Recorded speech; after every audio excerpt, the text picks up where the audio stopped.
बंध अधिकार। बंध कैसे होता है इसका विस्तार है।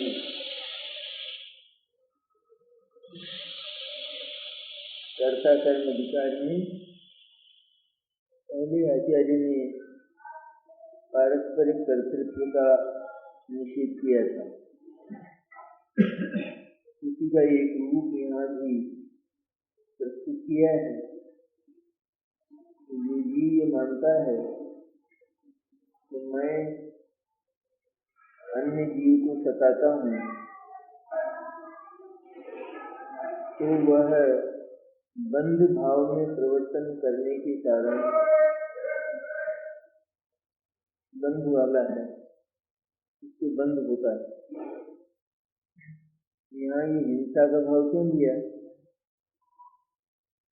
क्योंकि हिंसा के भाव से तो जीव बंध मानता है, तो अहिंसा के भाव से निर्जरा मानता है। और इस अधिकार में आचार्यों को दोनों भाव समेटने, मैं मारता हूँ और मैं रक्षा करता हूँ, तो दोनों भाव बंध स्वरूप।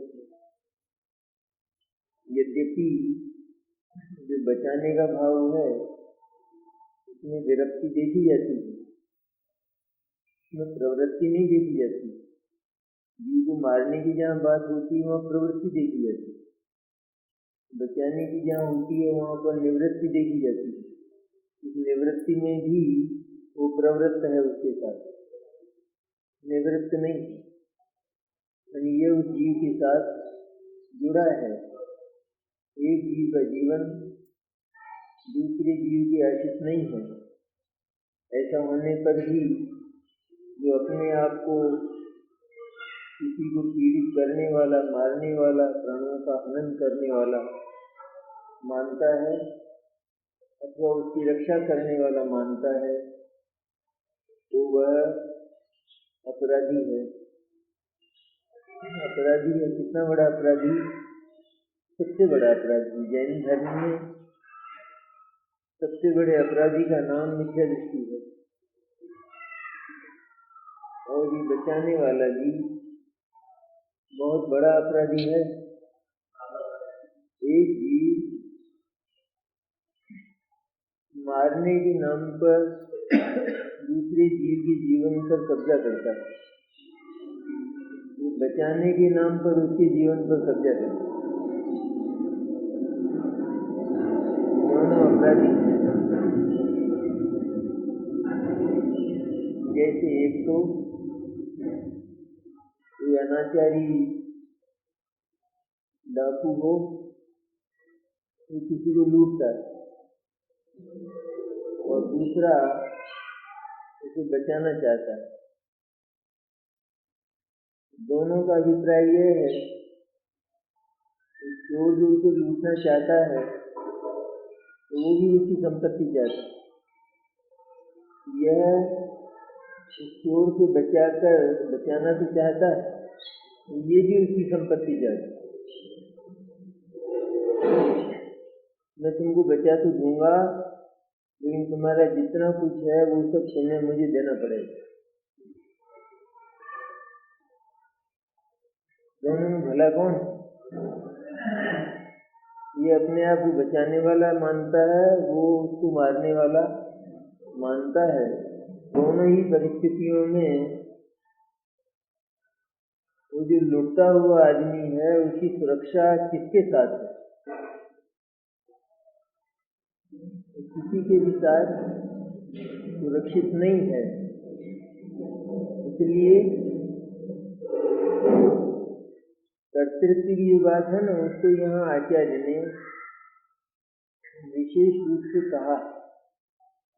कर्तृत्व है वो सामान्य है कि जो अपने आप को कर्ता मानता है, कर्ता है नहीं पर कर्ता मानता है, उसको आचार्य कर्तृत्व का अपराधी कहते हैं। और वो कर्तृत्व किस किस रूप में परिणमित होता है उसकी चर्चा बंध भाव में की। क्योंकि कोई भाव उस कर्तृत्व के भाव में कोई विशेष भाव तो परिणमित होता ही है। ऐसा तो है ही नहीं कि मैं करता हूँ खाली, ये तो मानता ही है जीव। लेकिन उस कर्तृत्व की पर्याय कितनी होती हैं? तो मैं खाता हूँ, मैं पीता हूँ, मैं कमाता हूँ, मैं मारता हूँ, मैं बचाता हूँ, मैं देख कर चलता हूँ, जीवों को बचाता हूँ, मैं अहिंसा का पालन करता हूँ, सत्य बोलता हूँ, मैं चोरी नहीं करता, मैं ब्रह्मचर्य का पालन करता हूँ, मैं परिग्रह का त्याग करता हूँ, परिग्रह का त्याग करता हूँ। और एक दूसरा क्या है कि मेरे से हिंसा भी होती है, मैं झूठ भी बोलता हूँ, चोरियाँ भी होती हैं, खुशी भी है, परिग्रह भी बहुत है मेरे पास। क्योंकि दोनों जीव भीतर से भयंकर पापी हैं। जो पदार्थ को छोड़ता हुआ दिखाई दे रहा है वो भी भीतर से उस पदार्थ में प्रवर्तमान है, और जो उसको ग्रहण करता हुआ दिखाई दे रहा है उसको प्रवर्तमान दुनिया में माना ही जाता है, प्रवर्तमान है भी, और दुनिया में वो प्रवर्तमान माना भी जाता है। लेकिन सचमुच ये दोनों ही मिथ्या प्रवृत्ति रूप हैं। इनकी सम्यक प्रवृत्ति दोनों में से किसी की भी नहीं, क्योंकि ये दोनों के दोनों एक अन्य पदार्थ से विरक्त नहीं। अन्य से विरक्त हो तब कर्तृत्व टूटता है। सर्वथा भिन्नत्व की घोषणा करे तो कर्तापन टूटता है। जहाँ कर्तापन टूटता है तो वहीं कषाय पर ज्ञान के शीतल मेघ बरसते हैं। क्या होता है? जब कर्तृत्व का महापाप टूटता है तो ज्ञान की शीतल धाराएं, शीतल बरसातें होती हैं, और तब कषाय जो गरम गरम कषाय थी, शक्ति वाली कषाय ठंडी हो जाती। ये नियम है उसका। कर्तापन का परित्याग वो कोई सामान्य घटना नहीं है, तो जीवन की महामंगलमय घटना है। तो जब जीव को ऐसा लगता है कि मेरे ऊपर कोई भार ही तो नहीं, निर्भर हूं मैं, तो एक ओर तो आत्मा, एक ओर ये अनंत विश्व, अनंत विश्व में भी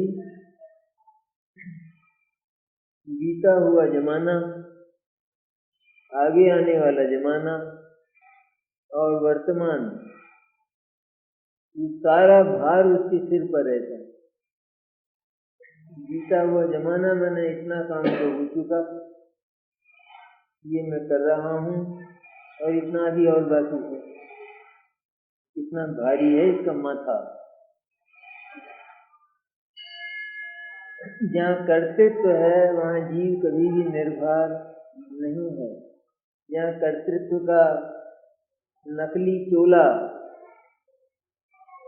उतार कर फेंका तो वहाँ बाकी जो बचता है उसका नाम आत्मा है। शेष जो बचा,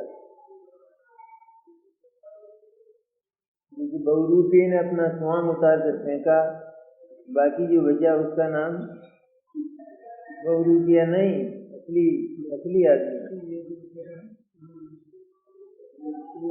असली व्यक्ति है वो। लेकिन बहुरूपिया तो इतना समझदार भी होता है वो अपने को बहुरूपिया नहीं मानता, नहीं मानता है, इतना समझदार होता है।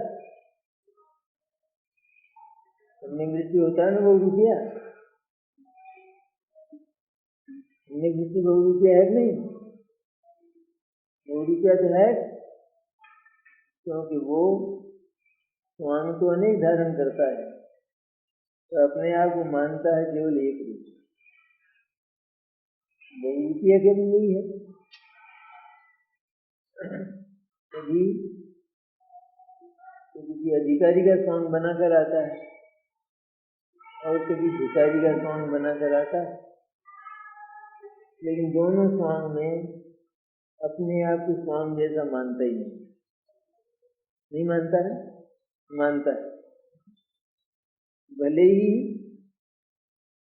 जो लोग हैं वो स्वांग में मुग्ध हो जाए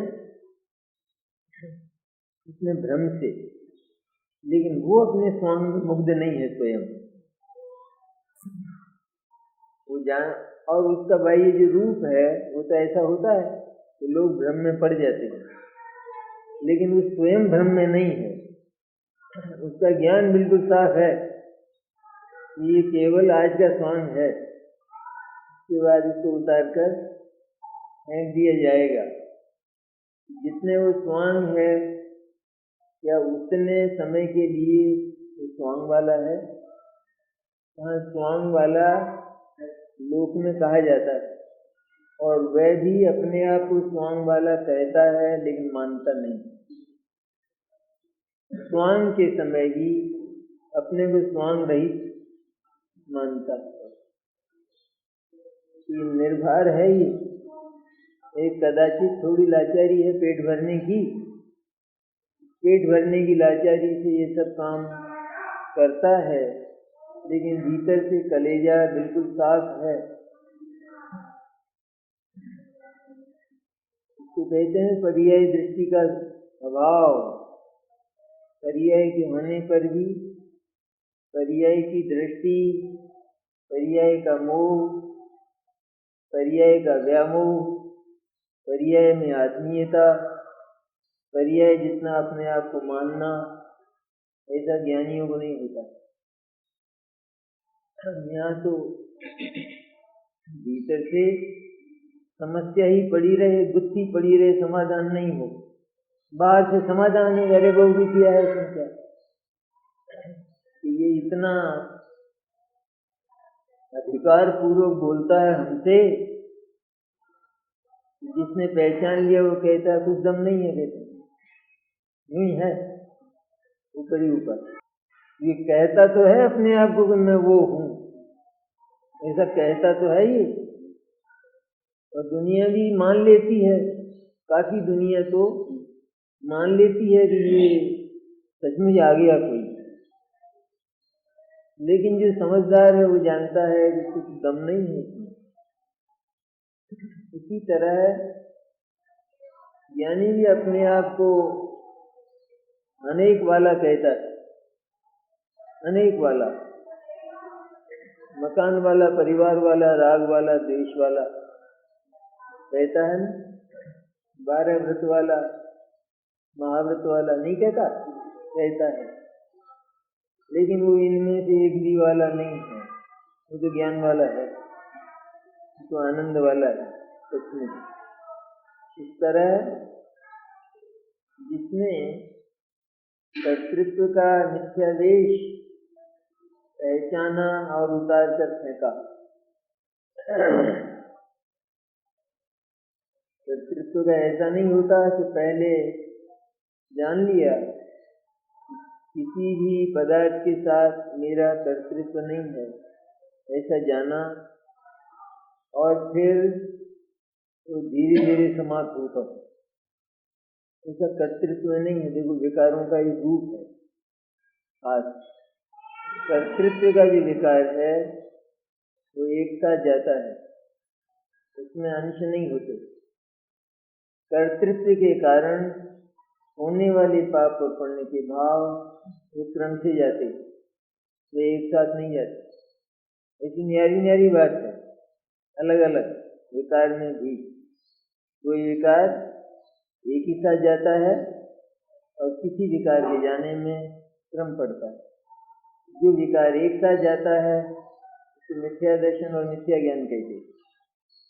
जो विकार क्रम से जाता है उसको चारित्र का विकारी भाव कहते हैं, ये मिथ्या चारित्र कहते हैं। मिथ्या चारित्र भी एक समय में जाता है, मिथ्या चारित्र,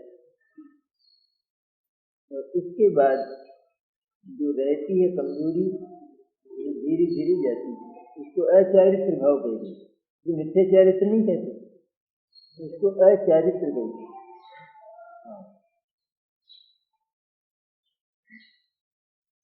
विद्यार्थी जैसे पढ़ता है ना, तो सभी विद्यार्थी वैसे नहीं होते कि पूरे के पूरे नंबर आए। नंबर तो 100 में से 33 कम से कम आने चाहिए।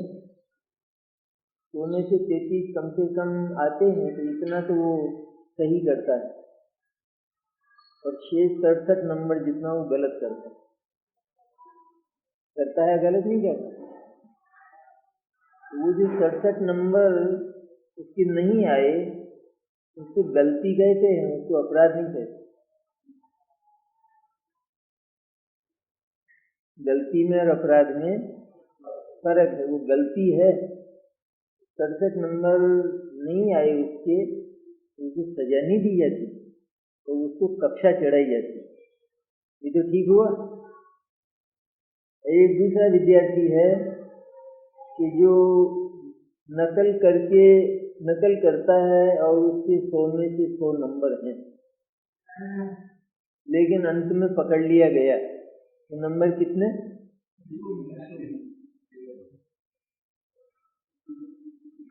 नंबर 0 है। कक्षा चढ़ेगी, बल्कि 1-2 साल और रोक दिया जाएगा। ये क्या है तरीका? ये जहाँ नंबर 100 में से 100 हैं वो तो अपराधी है, एक भी कक्षा नहीं चढ़ता। 100 में से 33 हैं, उसको कक्षा चढ़ा दी गई, कहते हैं वो गलती थी और ये अपराध। ऐसा ही है, जो सारा चारित्र पालता है वो अपराधी है, जो थोड़ा भी चारित्र नहीं है उसको गलती है, वो गुणस्थान चढ़ जाएगा। ऐसी स्थिति है।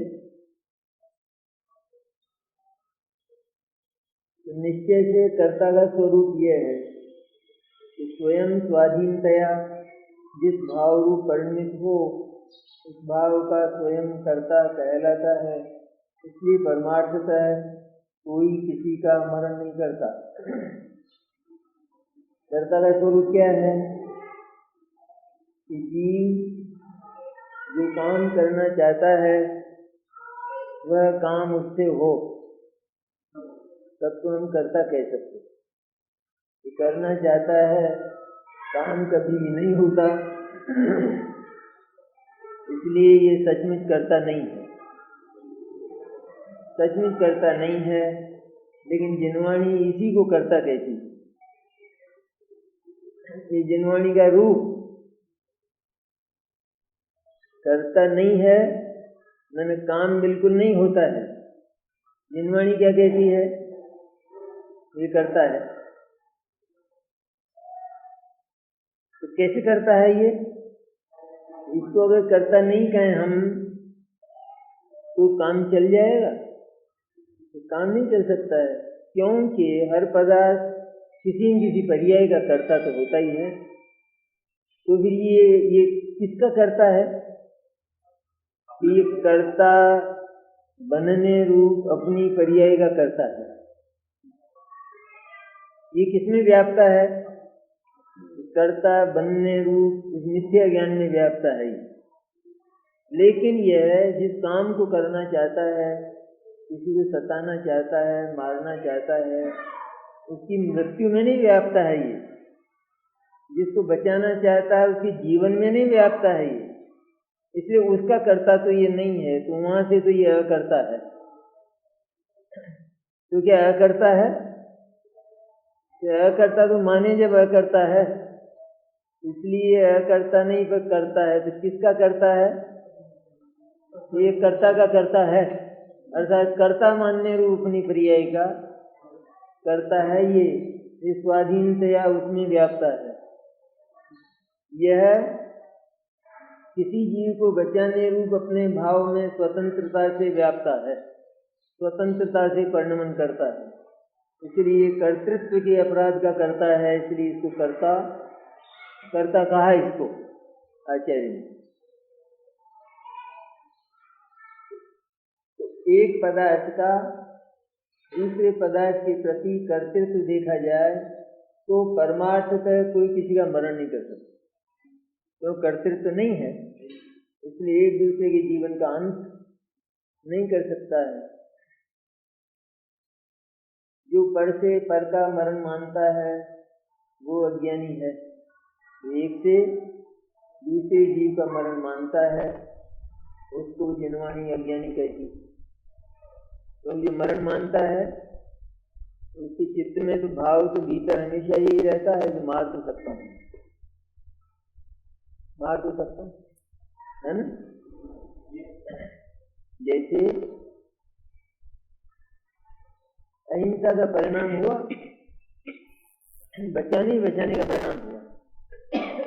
इसके भीतर एक बात रहती है, नहीं कभी कोई अवसर आ जाए तो मार तो सकता हूँ, कोई मौका आ जाए तो मार तो सकता हूँ। तो किसी से मित्रता हो गई, काफी अच्छी मित्रता हुई, लेकिन भीतर एक बात तो रहती है कि झगड़ा हो जाए तो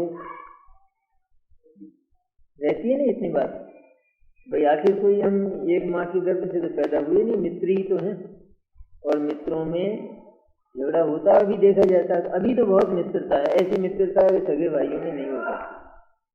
लेकिन अब ये भी समाधान भीतर करना चाहता है नहीं, लेकिन झगड़ा हो जाए तो झगड़ा हो जाए तो निमट लेंगे। तो ये भाव चलता है इसको बराबर, ऊपर नहीं चलता, भीतर ये चलता है कि नहीं चलता है, अचल है ये। तो कैसे चला ये, तो इधर तो चलता है अत्यंत स्नेह का व्यवहार ऊपर तो, और भीतर ही चलता है कि निमट लेंगे। और ये निमट लेंगे ऐसा इसको आता है नहीं आता। जो आता है उसका नाम विकल्प है, और जो नहीं आता दिखाई देता उसका नाम अभिप्राय है। ये अभिप्राय चलता है हर समय, ये अचल नहीं। किसके साथ चलता है, स्नेह के साथ, ये उस प्रेम के साथ बराबर चलता रहता है। ये ऐसा अभिप्राय अज्ञानी को, चाहे मारने वाला हो चाहे बचाने वाला हो, तो साहब हम तो अब आइंदा से नहीं बचाएंगे, चलो मारने की बात तो ठीक है, इससे तो पाप होता है, लेकिन हम भविष्य में अब बचाएंगे नहीं, है ना। क्यों रघुवर चंद जी को झगड़ा पड़ गया क्या इसमें? ये बोला ये सब सुन के, अच्छा सा वो भविष्य में नहीं बचाएंगे। भावना बढ़िया है, नहीं इसने कहा कि मारूंगा नहीं, लेकिन बचाऊंगा है। तो उसने अपने को कर्ता मान लिया। अरे बेवकूफ तो रोई दोहरा रहा बात का कहना, व्यवहार का कथन है। निमित्त नैमित्तिक भाव से कर्ता कहना शब्द आया है। निमित्त नैमित्तिक भाव से कर्ता क्या होता है कि जब एक जीव दूसरे जीव को सताने का भाव करता है तो दूसरे जीव को भी पीड़ा होती हुई देखी जाती है। तब ये कहा जाता है कि इसने इसको सताया। इसको कहते हैं निमित्त नैमित्तिक भाव। उसको तकलीफ हो तो कहा जाता है कि इसने उसको सताया। तकलीफ नहीं भी हो तो भी ये भाव करता है, तो भी लोक में तो कहा जाता है कि सताया। जैसे मुनिराज को उत्सर्ग किए, मुनिराज को इसने बहुत दुख दिया, लेकिन मुनिराज को दुख हुआ नहीं, तो भी निमित्त नैमित्तिक भाव से कर्ता कहा जाता है। तो क्या इसने सताया, दुख दिया, वह भी उल्टी तो वही होती है ना बार बार कि साहब सताया दुख दिया, ये बोल रहे हो आप, कहते हो इसने सताया क्या, दुख दिया क्या इसने, तो अपन क्या कहते हैं न, तो सताया यानी दुख हुआ हो ना सामने वाले जीव को, वो तो मुनिराज को तो नहीं होगा, तो सामने वाले किसी जीव को दुख हुआ हो तब ये कहा जाए कि इसने उसको बहुत दुख दिया। तब अपने से पूछा ऐसा दुख दिया, तो अपन क्या कहेंगे, दुख तो नहीं दिया। फिर क्या हुआ, ये देने वाला क्यों कहा, इसलिए कहा क्योंकि ये अपने आप को देने वाला मानता था, इसलिए हमने इसको दुख देने वाला कहा। मानता हो ना जो, उस मानने वाले को भी दुख देने वाला कहेंगे कि नहीं, क्योंकि उसके भीतर भाव कौन सा वर्तता है, दुख देने रूप भाव वर्तता है ना। तो जिसको दुख देने रूप भाव वर्तता है तो उस भाव की तरफ से दुख देने वाला ऐसा कहा जाता है। जैसे एक ने किसी के मकान पर झूठा कब्जा कर लिया है ना, वो कहता है कि मैं ही हूं कि इसका स्वामी, मैं ही रह रहा हूं इसमें बरसों से। तो उसको कहेंगे कि नहीं, कि एक तो काबिज जिसका कब्जा है और एक दूसरा जो प्रतिवादी है, जो प्रतिवाद करता है कि नहीं नहीं ये मालिक नहीं है। तो वहां वो जो फाइल चलेगी उस फाइल में उसको काबिज कहेंगे कि नहीं, नहीं कहेंगे? क्यों बाबूलाल जी नहीं कहेंगे? और है वो है काबिज कैसे कहा? तो बोलो कोर्ट ने काबिज कह दिया, क्या है काबिज नाम? अरे वो नाम, उसने नाम रखा है अपना, उस नाम से उसको पुकारना बोलना काम नहीं चलेगा। तो कोर्ट का भाई एक तो काबिज, अरे साहब आपने तो गजब कर दिया, कहते हैं मेरा तो दावा ही यही है, झगड़ा ही यही है, और आपने तो कह दिया, कहते हैं ये घबराए मत भैया, जो फैसला है वो तेरे हक में होने वाला, ये तो झूठा है। इस तरह एक तो अपने आप को जो मारने वाला कहता है, उस मारने वाले को हम कहते, मारने वाला जो मानता है अपने आप को, उसको हम मारने वाला कहते हैं, कर्ता कहते हैं। इसलिए जो ऐसा भाव करता है वहाँ पर अन्य जीवों का मरण भी होता हुआ देखा जाता है। ये कहा जाता है कि इसने उस जीव को मारा, क्योंकि यदि इस प्रकार का परिणाम न हो तो उधर जीव का मरण नहीं होता है। ये चूल्हा जलाया और अनेक जीवों का घात हुआ, तो बिना चूल्हा जलाए हो सकता था क्या? तो ये कल्पना तो हम कर सकते हैं, चूल्हा नहीं जलता तो इन जीवों का घात नहीं होता, तो वो तो एक समझने की बात है। न तो ऐसा होता कि चूल्हा नहीं जलता और जीव नहीं मरता, ये होता ही नहीं।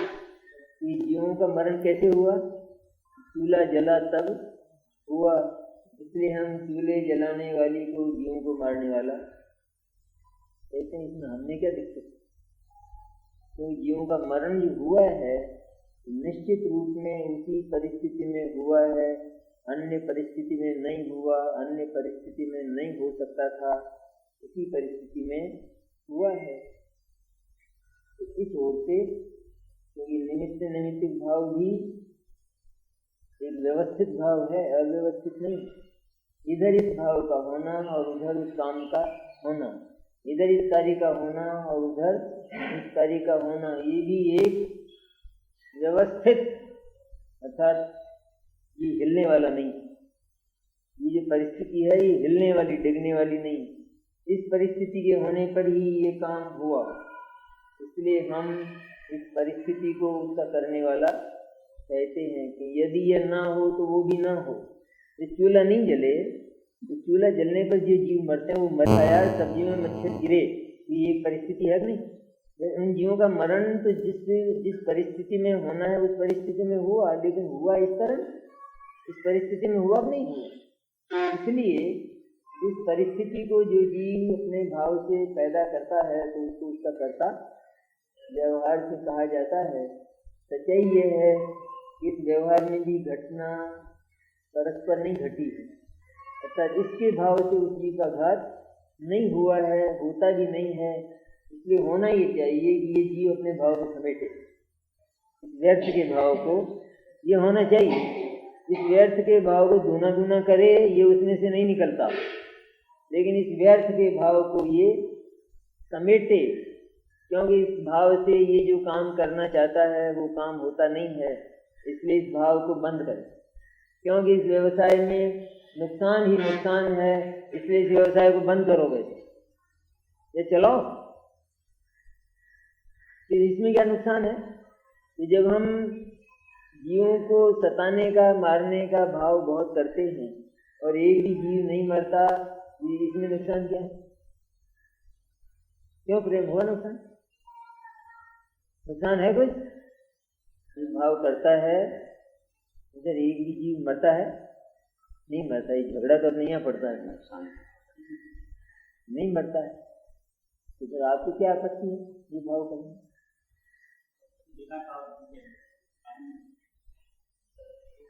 ये आपत्ति ये है कि आत्मा जो पुरुषार्थ वाला पदार्थ है उसको ये कहा जाता है कि अपनी मेहनत विफल मत करो, ऐसी मेहनत करो जो सफल हो, जो सार्थक हो। ये क्या मेहनत है कि तू जिंदगी भर समुद्र के पानी को उलीच रहा है, और उलीच भी कैसे रहा है? तो लोटा भरता है और किनारे पर डाल देता है, वो पानी फिर समुद्र में चला जाता है, और ये उलीचता जा रहा है। तो इसको पागल कहेंगे कि नहीं? पकड़ के नहीं ले जाएंगे? तो साहब मैंने आपका क्या किया? बताओ मैंने क्या आपका नुकसान किया? मैं तो इस समुद्र के पानी, समुद्र को शिकायत नहीं, किसी को कोई शिकायत नहीं, हाथ पैर मेरे दुखते हैं, आपको क्या आपत्ति? पुलिस वाले पकड़ के क्यों ले जा रहे हैं? क्यों ले जा रहे हैं बावनलाल? बेवकूफी कर रहा है तो पुलिस वालों का क्या लेता है?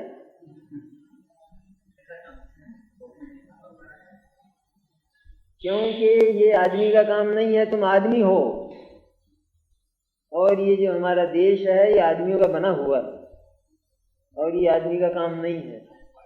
ये तुम्हारे जैसे आदमी की जरूरत, या तो तुम बंद करो अपनी हरकत ये, क्योंकि इससे जैसे शरीर है ना, शरीर उसमें एक जगह भी थोड़ा हो जाए तो वो बढ़िया लगता है, वो जो पकता है तो ऐसा लगता होगा जैसे आम पका है, ऐसा लगता होगा बढ़िया।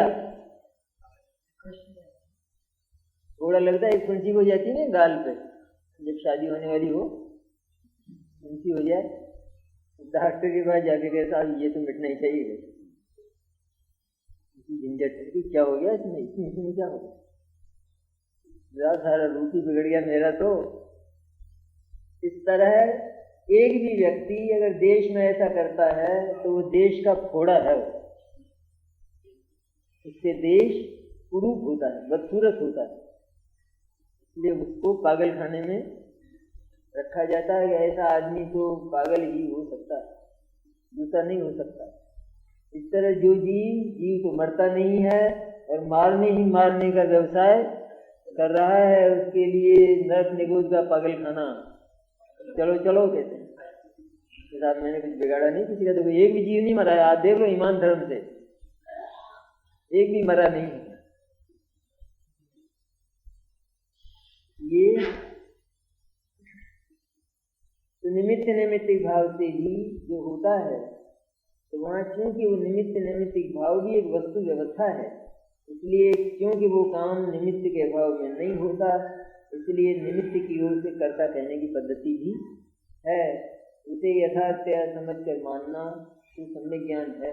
दोनों अपेक्षाओं को यथार्थ समझना चाहिए।